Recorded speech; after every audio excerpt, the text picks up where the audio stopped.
我为宇宙。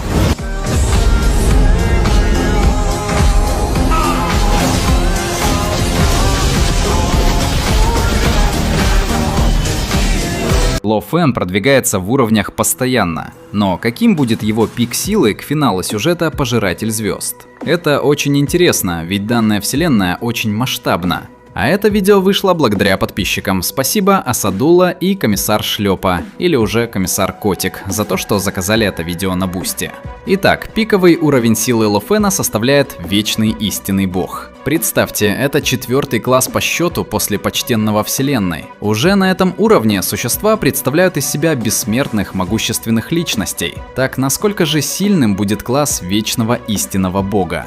Он космический бог и высшая форма этого уровня. В основной сюжетной линии оригинального произведения Ло Фэн в конечном итоге достиг царства Вечного Истинного Бога, овладел техниками пространства, обрел непобедимую волю и носил такие титулы, как Владыка Вселенной и Истинный Бог, став величайшей силой, превзошедшей правила первобытной Вселенной. Однако есть важное уточнение. Этот уровень Ло Фэн достиг в первой части Пожирателя звезд. В грандиозном финале Поглощенной звезды Ло Фэн стал Вечным Истинным Богом, создал Вселенную, простирающуюся на 100 миллиардов световых лет, и отправился на изначальный континент. Похоже, способность создавать Вселенную – обычное явление в романах. В продолжении истории его сила поднимается еще выше. Он достигает уровня первобытного владыки хаоса, а затем становится богом-королем. На этом этапе его сила уже превосходит большинство правителей космических цивилизаций. Его достижения – самый сильный во Вселенной, преемник государства Цзинь,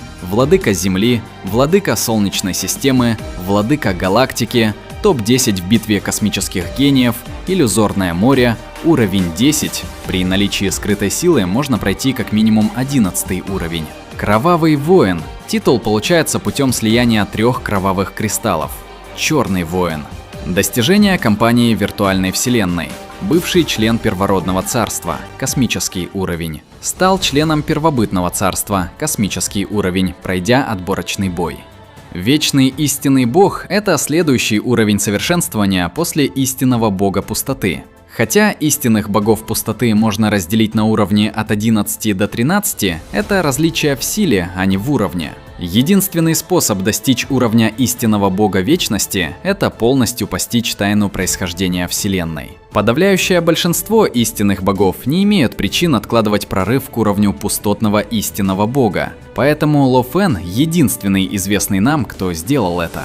По мере того, как истинный бог пустоты наращивает свою силу и расширяет свое понимание, однажды он достигнет предела в понимании эволюции всей Вселенной. Тогда он сможет создать миниатюрную Вселенную одной мыслью. Это и есть способность вечного истинного бога. Когда истинный бог пустоты прорывается на этот уровень, его божественная сила возрастает в 100 раз, подобно прорыву к истинному богу, мастеру Вселенной и почтенному Вселенной. Миниатюрные вселенные, созданные вечными истинными богами, отличались от миниатюрных вселенных, созданных унаследованной от Ло Фэна техникой Я-Вселенная. Одним своим умом Вечный Истинный Бог создает миниатюрную вселенную площадью 10 тысяч квадратных световых лет.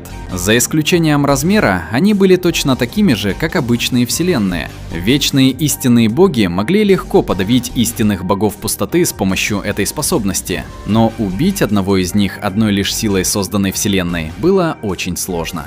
Прорыв к вечному истинному богу требует полного понимания и интеграции частей 8 низших законов и 2 высших законов, чтобы понять хотя бы часть тайны происхождения Вселенной, такое как происхождение воды и огня, происхождение света и тьмы, происхождение пространства-времени, а также происхождение рождения и смерти. Вечный истинный бог может сотворить Вселенную одной лишь мыслью. Из-за ограниченности энергии он обычно мгновенно создает миниатюрную вселенную, которую контролирует как поле боя. К числу известных фигур относятся 4 генерала династии Цзинь, Ло Фэн и Хун.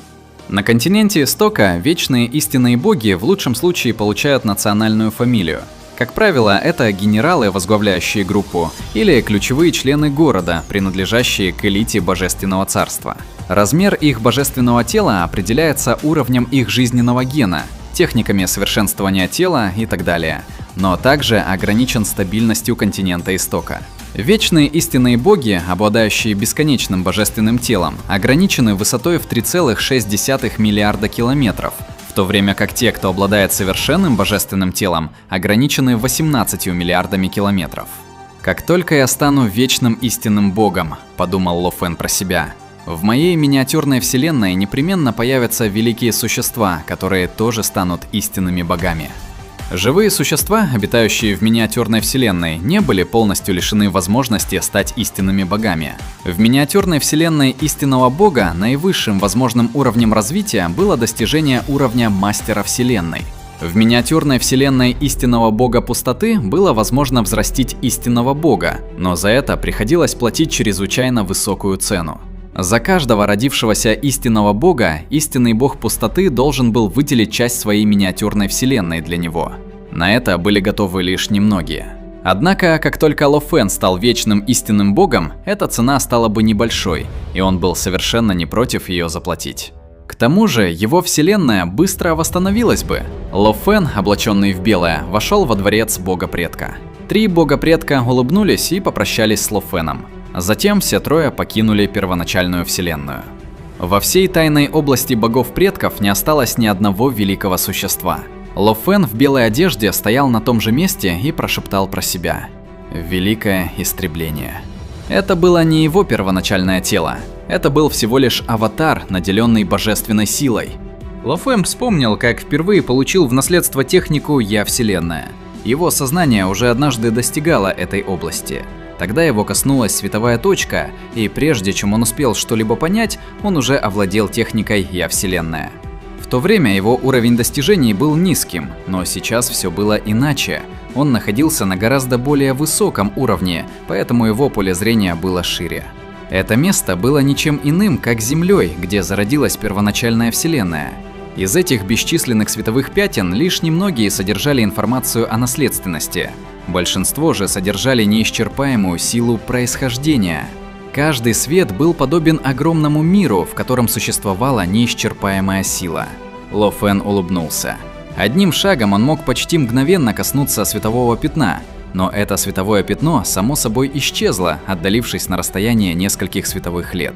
Оно не позволило Ло Фэну до него дотянуться. Да, как видим, Ло Фэну еще предстоит значительно вырасти, достигнув пика могущества. Большое спасибо за просмотр, подписывайтесь на канал, ставьте лайк и всем пока.